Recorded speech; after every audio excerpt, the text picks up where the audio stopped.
No caminho conversavam a respeito de tudo o que havia acontecido. Enquanto conversavam e discutiam, o próprio Jesus se aproximou e começou a caminhar com eles.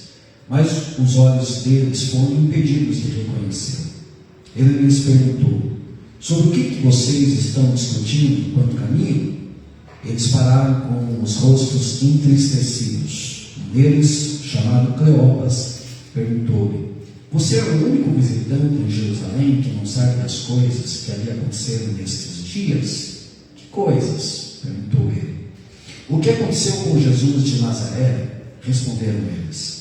Ele era um profeta, poderoso em palavras e em obras diante de Deus e de todo o povo. Os chefes dos sacerdotes e as nossas autoridades o entregaram para ser condenado à morte e o crucificaram. E nós esperávamos que era ele que ia trazer a redenção a Israel. E hoje é o terceiro dia desde que tudo isso aconteceu. Algumas das mulheres entre nós nos deram um susto hoje. Foram de manhã bem cedo ao sepulcro e não acharam o corpo dele. Voltaram e nos contaram ter tido uma visão de anjos que disseram que ele está vivo. Alguns dos nossos companheiros foram ao sepulcro e encontraram tudo exatamente como as mulheres tinham dito, mas não o viram. Ele lhes disse: como vocês custam a entender e como demoram a crer em tudo que os profetas falaram?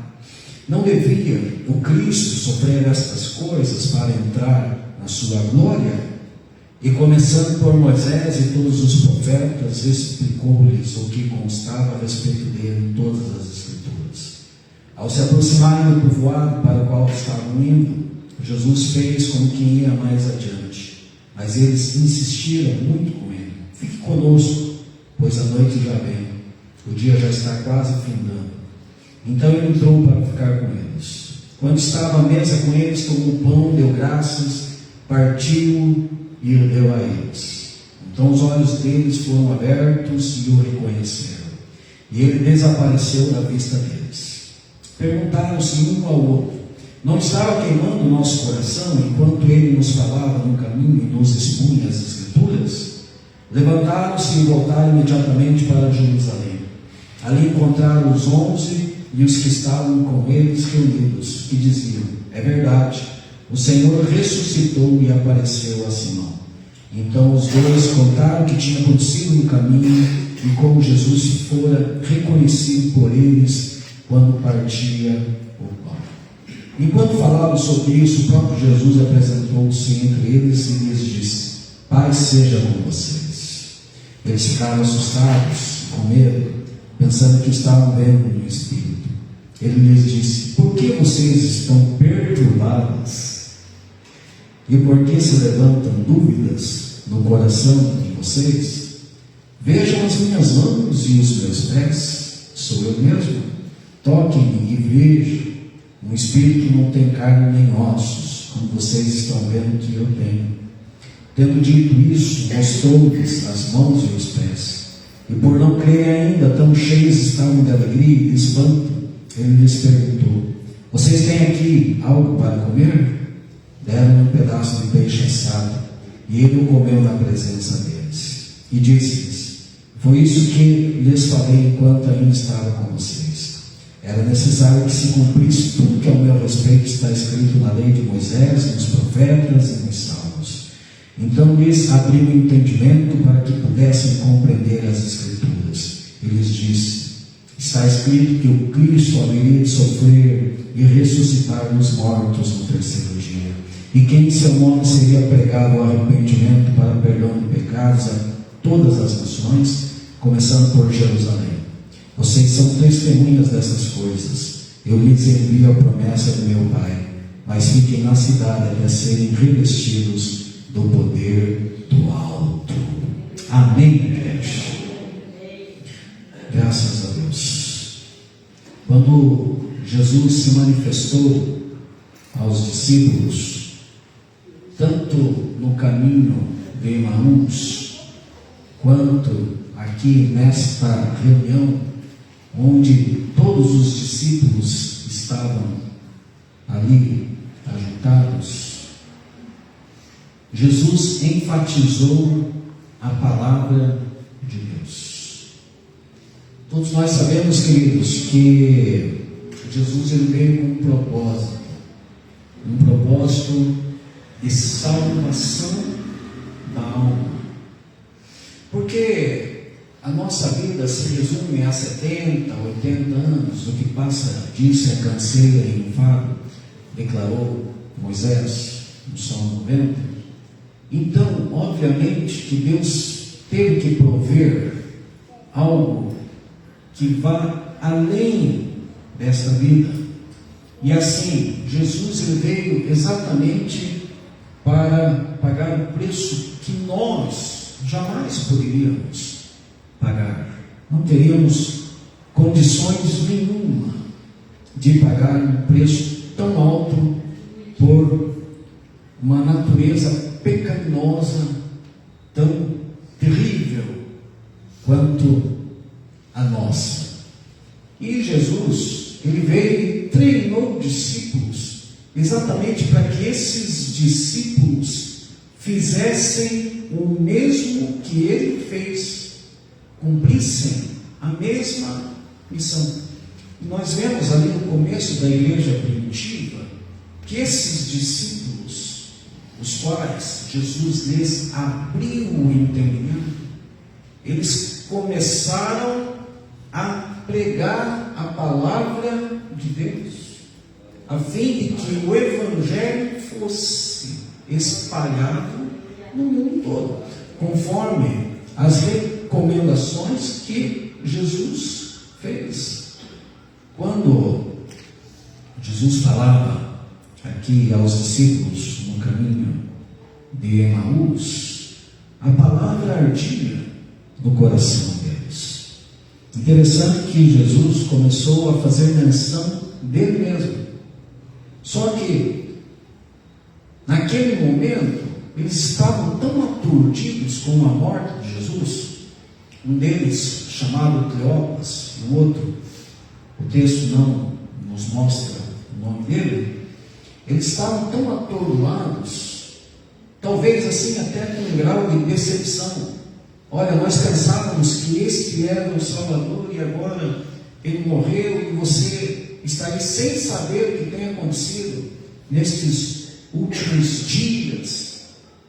Esse já é o terceiro dia desde que tudo aconteceu e você está desinformado. Até algumas mulheres foram ao sepulcro para ver e não ouviram, etc e tal. Aí, queridos, Jesus, quando pegou a palavra, já começou a repreendê-los, dizendo assim, no versículo 25, ele lhes disse: como vocês custam a entender e como demoram a crer em tudo que os profetas falaram. Muitas vezes não é diferente conosco. E o porquê? Porque nós temos talvez uma visão distorcida do que é ser igreja e de qual é o propósito que Deus tem para nós. Afinal de contas, para você se inteirar de algum assunto, para você saber de alguma coisa, para você crescer no conhecimento, você tem que se dobrar no conhecimento. Para você aprender psicologia, você tem que estudar psicologia. Para você aprender de medicina, você tem que estudar medicina. Você tem que ser instruído. Para você aprender teologia, você tem que fazer teologia. Você tem que procurar aprender. E o que Jesus fez o tempo todo com os discípulos? O tempo todo ele enfatizou o dever dos discípulos aprenderem. Porque Jesus, queridos, foi o maior pedagogo da história. Jesus, a maior missão dele ainda foi ensinar. Tem muita gente que pensa que Jesus ele só está na disposição de curar, de passar a mão na cabeça dos homens, e os homens podem andar por aí fazendo o que bem quiserem, o que bem entenderem, levarem as suas vidas ao seu bel prazer, como disse Paulo lá em 2 Timóteo 3, sendo amantes de si mesmos, mais amigos dos deleites do que amigos de Deus. A maioria pode estar nessa, até porque talvez ouviram falar das verdades do Evangelho. E Paulo falou que o Evangelho é o poder de Deus para a salvação de todo aquele que crê. Quem glorifica ao Senhor pelo Evangelho, que é o poder de Deus? Eu glorifico porque um dia eu ouvi o Evangelho, e o Evangelho me libertou. Outrora era para eu estar nos bares da vida. Até os 24 anos, minha vida foi assim. Nessas horas, nos domingos passados, lá da minha história, eu já estava embriagado. Mal sabia eu que o Senhor tinha um propósito, um projeto para a minha vida, até um dia que Ele descortinou os meus olhos. E como que Ele fez isso? Através do Evangelho, que é o poder de Deus para a salvação. E hoje eu estou aqui pregando a palavra de Deus para a glória e louvor dEle. Por meio do quê? Porque eu ouvi a palavra, alguém foi usado para pregar ao meu coração. E nós, amados, nós temos que ter também essa consciência e essa disponibilidade. Eu estou falando com pessoas inteligentes aqui nessa noite. Quem glorifica ao Senhor por ser inteligente? Amém. Inteligente nato, vaidosão também. Glória a Deus, um ser que pensa é um ser inteligente. Você pode olhar para a pessoa que está ao seu lado e perguntar: você pensa? Pode fazer isso?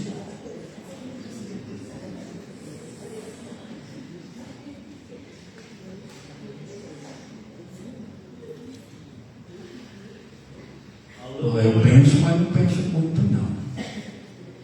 Tenho preguiça de pensar. Deixa a minha mente vagar pelo oceano do nada. Até nesse momento você está pensando. Todo ser que é inteligente pensa, reflete, imagina, promove, propõe, busca. Você está aqui nessa noite porque você é um ser inteligente. Você pensou: eu vou na igreja hoje. E você está aqui voluntariamente. Ou alguém colocou a corda no teu pescoço. Vamos! Vinícius, a Roberta colocou a corda no teu pescoço? Vamos! Se não for, nunca mais. Ele faz biquinho, né? Não, vem aqui voluntariamente. Doutor Tiago, está aqui voluntariamente. Emanuel, a Noêmia colocou a corda da pessoa, só a correntona de ouro. Colocou a correntona de ouro para a pessoa, né? E veio puxando. Não, nós estamos aqui, queridos, porque nós pensamos. E nós precisamos ter consciência que o Evangelho é o poder de Deus para a salvação. E se Jesus treinou discípulos naquele tempo, a história não findou. Por quê? Queridos, Jesus ele fez recomendações simples aos seus discípulos. Quando ele abriu o entendimento desses discípulos aqui no caminho de Emaús, eles chegaram onde eles queriam chegar, em Emaús, 11 quilômetros a noroeste de Jerusalém. Eles chegaram, foram, sentaram, Jesus partiu o pão, ali eles perceberam, abriu o entendimento deles. Eles perceberam que era Jesus. Olha só, mas é Ele, não ardia o nosso coração. Quando Ele falava de quem? Quando Ele falava de Moisés, quando Ele citou lá Deuteronômio 18:15, onde Moisés disse assim: olha, Deus levantará um outro profeta como eu, assim como eu, ouçam Ele. E veio escorrendo ali os profetas. e discorreu acerca dos salmos, como depois naquela reunião com os outros discípulos, aqueles ali que chegaram em Emaús, ao mesmo tempo eles retornaram, eles estavam cansados, mas creio eu que eles foram renovados, porque eles disseram assim para Jesus: olha, já está ficando tarde, entra, fica conosco, nesta noite já está ficando tarde. Aí Jesus recebeu isso, entrou, ministrou, e eles ficaram tão empolgados que um cansaço, gente, o cansaço foi-se embora. Eles foram renovados e retornaram a Jerusalém, 11 quilômetros de caminhada, retornaram a Jerusalém. Eu creio que hoje à noite Deus está renovando vidas. Você não vai sair daqui do mesmo jeito que você chegou. Quem crê nisso? Não, vocês não entenderam. Você não vai sair daqui do mesmo jeito que você chegou. Quem crê nisso? Porque, queridos, quando Jesus está no ambiente, Ele está ministrando. Onde tiver 2 ou 3 pessoas reunidas no meu nome, eu estou no meio. Ministrou eles voltaram a Jerusalém e chegaram lá numa empolgação.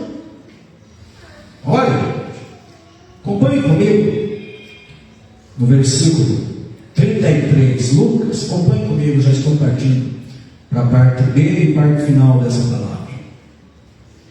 Versículo 33: levantaram-se e voltaram imediatamente para Jerusalém.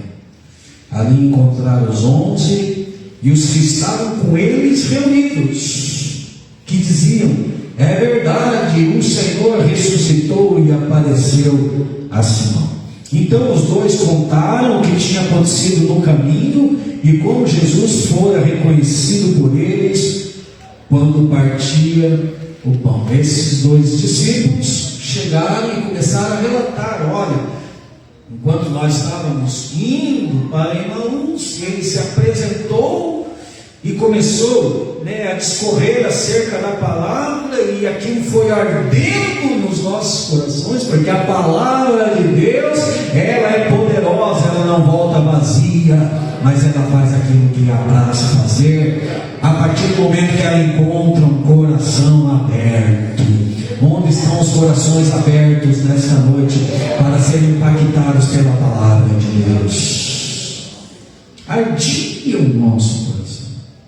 E enquanto falavam sobre isso, o próprio Jesus apresentou-se entre eles e lhes disse: paz seja com vocês. Quem recebe a paz recebe todo entendimento. Mas quem recebe a paz recebe todo entendimento. Levante a sua mão. Quem recebe a paz de Jesus Cristo nessa noite? Paz seja com você. Jesus já chegando dizendo assim: paz seja com vocês. Eles ficaram assustados e com medo, pensando que estavam vendo um espírito, mas não era um espírito que eles estavam vendo. Aí, olha que interessante, Jesus lhes diz: por que vocês estão perturbados? E por que se levantam dúvidas no coração de vocês? Já se deparou com uma pessoa perturbada? Talvez você mesmo esteja passando um momento de perturbação. Talvez o teu momento seja um momento dificultoso, um momento de aflição, um momento de tribulação. Mas Jesus chegou dizendo assim: por que vocês estão desse jeito? Na verdade, não era para eles estarem assim. Só que, amados, a perturbação muitas vezes faz parte do processo, e ninguém está livre de ter esses momentos de dificuldade. Quem está livre? Não. Mas o Senhor Jesus está no ambiente para libertar. Porque se o Filho do Homem vos libertar, verdadeiramente sereis livres.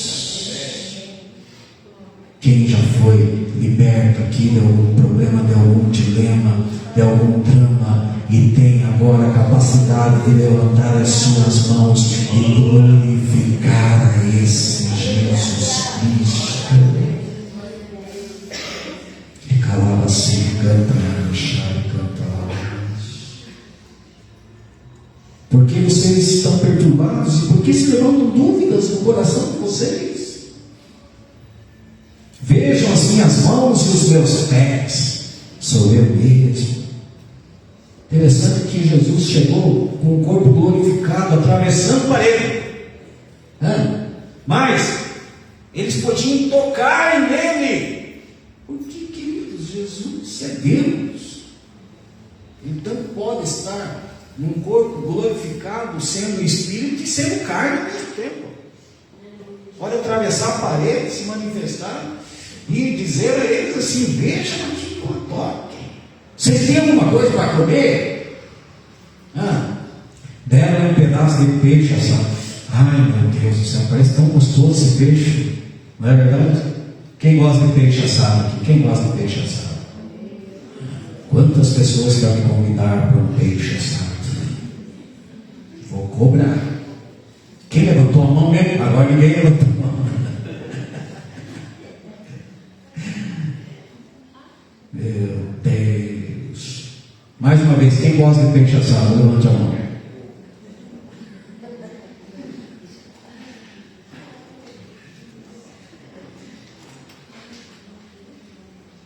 Guardei no coração com carinho.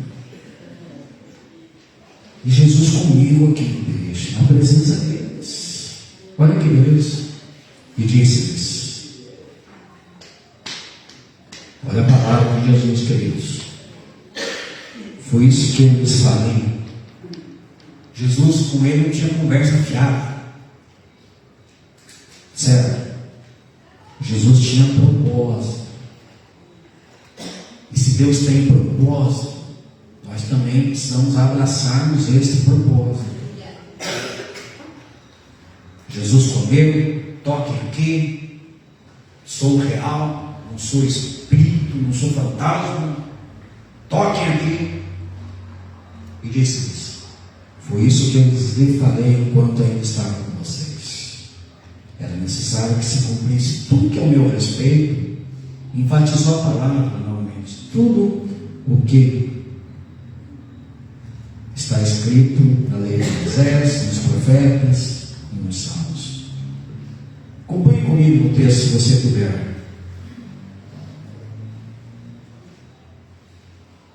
Lucas 24, 45. Acompanhe comigo, se você puder. Está com a Bíblia? Acompanhe comigo. Lucas 24, 45. Diz assim: os discípulos estavam reunidos ali na manhã. Então lhes abriu o entendimento para que pudessem compreender as Escrituras. Será, amados, que nós já temos certeza plenamente que estamos com o nosso entendimento plenamente aberto acerca daquilo que Deus tem para nós? Será mesmo? Eu pergunto isso para mim e para você.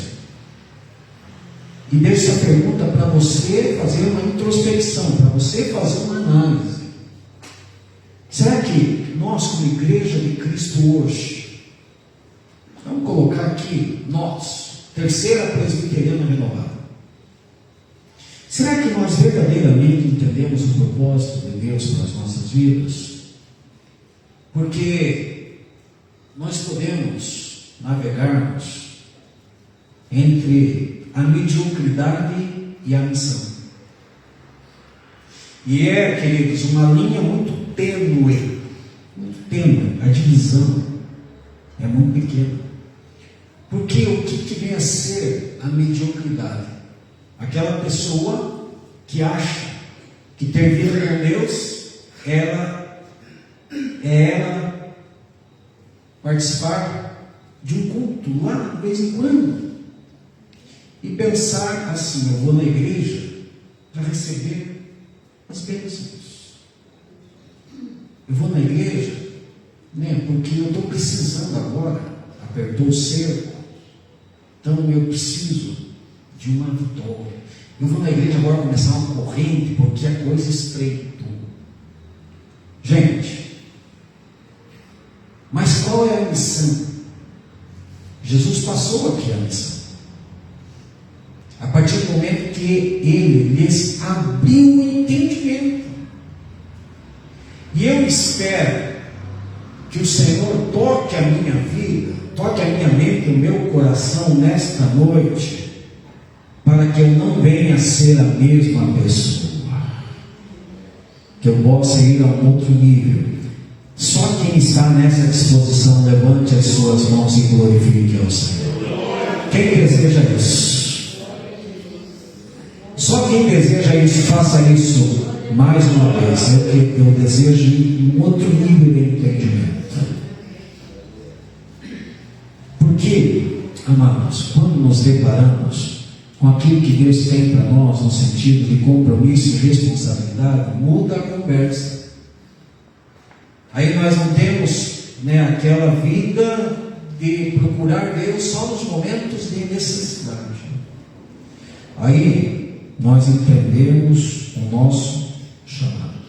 Então eles abriram o entendimento para que pudessem compreender as Escrituras. E lhes disse: está escrito que o Cristo haveria de sofrer e ressuscitar dos mortos no terceiro dia, e que em seu nome seria pregado o arrependimento para perdão de pecados a todas as nações, começando por Jerusalém. O que tem que ser pregado veementemente para a libertação das vidas? Arrependimento. Se você olhar para a Bíblia, desde Gênesis a Apocalipse, Deus está chamando o homem ao arrependimento. E olha, gente, não é assim: não me arrependo, entro agora num outro ciclo, não vou errar mais porque eu já estou purificado, já estou santo, já estou justificado, já ouvi a palavra de Deus, agora eu sou crente, agora eu não vou para o inferno mais. Não. Arrependimento é arrepender-se todos os dias. Porque muitas vezes nós julgamos aqueles que estão lá fora, os ímpios, aqueles que estão lá nos bares. Olha, que pouca vergonha, se drogando, se embebedando. Aqueles, eles têm que se arrepender para receberem a salvação. Nós que estamos dentro, precisamos nos arrepender diariamente para não perdermos a salvação. Ah, mas pastor, o senhor é então arminiano? Não. Eu sou da palavra de Deus. Não sou nem calvinista, embora tenha uma proteção maior no calvinismo, certo? Não sou nem calvinista, nem arminiano, disse. Sou da palavra de Deus. Aleluia. Por quê? A teologia é dos homens, mas a palavra é de Deus. Hoje Deus foi feito professor de teologia para a glória e louvor dele. Mas eu aprendi isso no seminário, que a teologia é dos homens, e os homens defendem opiniões, teses, mas a palavra é de Deus. Jesus falou assim: aquele que perseverar até o final, esse será salvo. Aquele que perseverar até o final. E perseverança é perseverar não naquilo que está bem, no docinho de coco, no mamãozinho com mel. Perseverança é nas lutas, é nas perturbações, é nas batalhas, é nos dilemas, é nas perdas, é cantar dentro da caverna, assim como Davi fez lá no Salmo 57, sendo perseguido por Saul, ameaçado de morte. Mas lá no Salmo 57, no verso 7, ele declarou assim: preparado está o meu coração, preparado está o meu coração,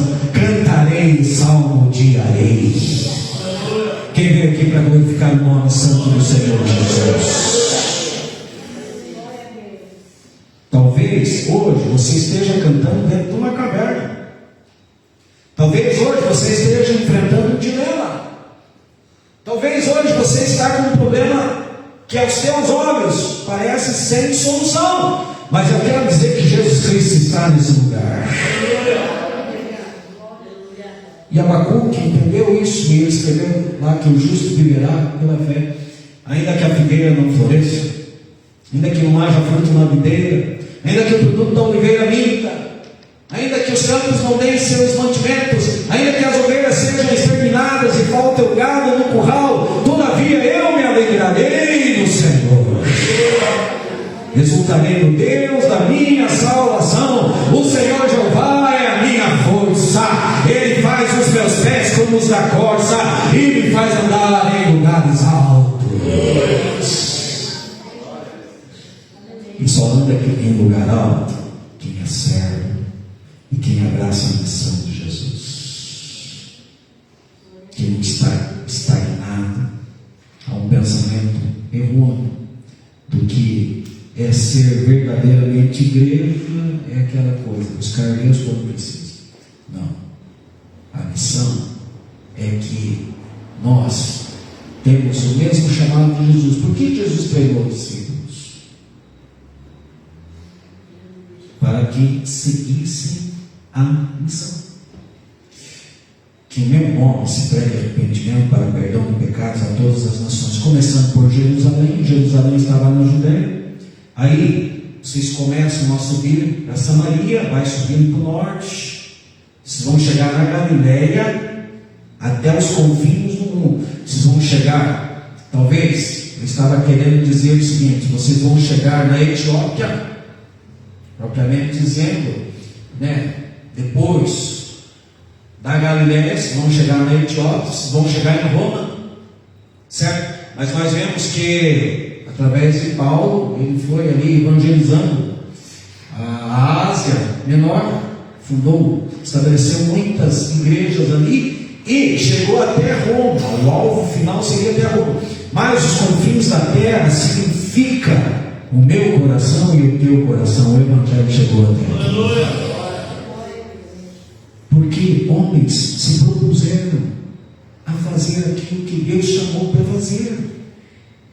E amados, se nós não entendemos que nós temos o mesmo chamado, Jesus falou para eles assim, põe comigo no versículo 48: vocês são testemunhas destas coisas. Dá para olhar para o irmão e dizer assim: irmão? Dá para olhar para o teu irmão e dizer assim: irmão? Olha para o teu irmão e diga isso: irmão, você é testemunha disso. Você é testemunha disso. Foi o que Jesus fez. Vocês são testemunhas destas coisas. Eu lhes envio a promessa de meu Pai, mas fiquem na cidade até serem revestidos do poder do alto. Mas permaneçam em Jerusalém até que do alto vocês recebam as bênçãos. É isso que Jesus falou? Fique em Jerusalém, fique lá orando, cantando, porque eu vou me manifestar por meio do meu Espírito, e vocês vão ser impactados. Alguns vão cair no chão, lá, naquele frenesi, sentindo aquela presença gostosa. Foi isso que Jesus falou para eles? Não! Se as crianças já estão entrando, é sinal que também não vai dar. Pode ficar em pé então, para dar a impressão que está entrando. Foi uma mensagem subliminar ao meu coração. Aleluia! Pastor glorificou a Deus.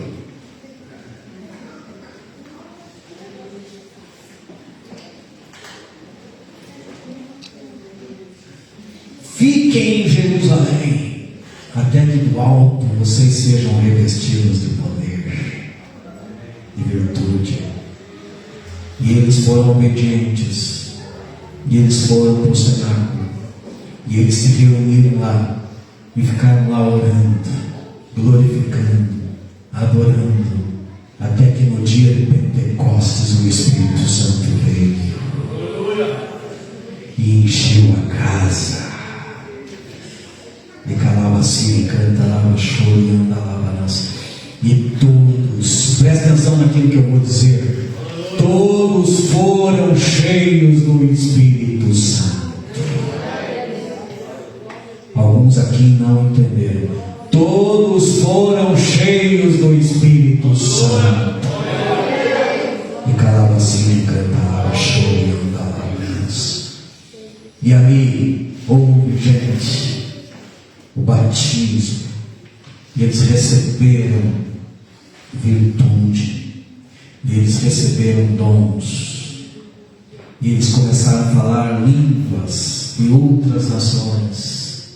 E o que aconteceu ali em Jerusalém? Pessoas estrangeiras que estavam lá naquele dia de festa de Pentecostes, eles não caíram extasiados, como nós vemos em muitos lugares por aí, aquele frenesi, né? Pessoas olhando a cabeça, assim, praticamente empurrando, caia! Não!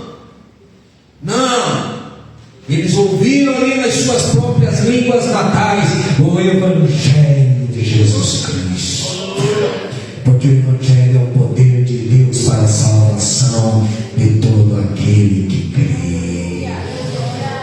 Havia ali 17 nações reunidas e todos ouviram o Evangelho, porque discípulos se dispuseram a serem instrumentos nas mãos de Jesus Cristo. Quem está nessa disposição de ser um instrumento para a glória de Deus? Quem está nessa disposição de ser árvore frutífera? Quem está nessa disposição de ser cheio do Espírito Santo, para ser um poderoso instrumento nas mãos